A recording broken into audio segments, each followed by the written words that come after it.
My name is Anna, and today I'm going to be talking about humans in microgravity. As of today, 562 humans have been in Earth orbit.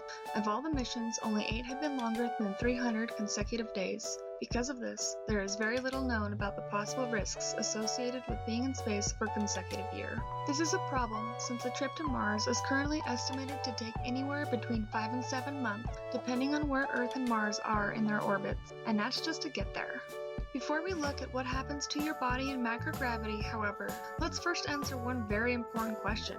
What is microgravity? You probably know it by the terms zero-G or zero gravity. These are technically incorrect as gravity exists everywhere in the universe. It is the force that attracts any two or more objects together at any distance. Microgravity refers to the apparent lack of gravity, though in reality, the gravitational force between the object in question and any other is just too small to notice. There are 3 main gravity fields you would experience when going to Mars: Earth's, the microgravity between the planets, and Mars's surface gravity, which is roughly 38% of Earth's. Transitioning from Earth's gravity to micro can be tricky, and some people feel the effects more strongly than others. About 30 to 40% of astronauts have reported experiencing what is called space adaptation syndrome. As your brain tries to adapt to the lack of gravity, you might experience motion sickness or have problems with spatial orientation, aka the ability to tell where your body is in relation to itself and other objects. Some astronauts have reported losing track of their limbs. Luckily, these symptoms usually only last a few days. In addition to the spatial disorientation, you'd undergo a variety of physical changes. Without gravity to help distribute it, the fluids in your legs would flow into your upper body, causing puffy cheeks and stuffy sinuses.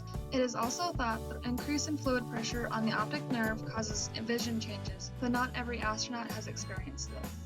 Additionally, your spine would elongate by 1 to 2 inches due to spinal fluid collecting in the discs between your vertebrae.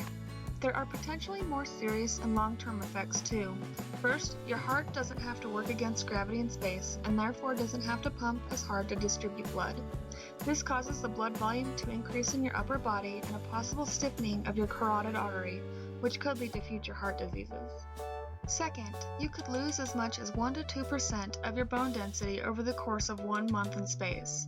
To put this in perspective, elderly men and women lose 1 to 1.5% per year. This means for an 18-month mission to Mars and back, your bone density could decrease by 36%.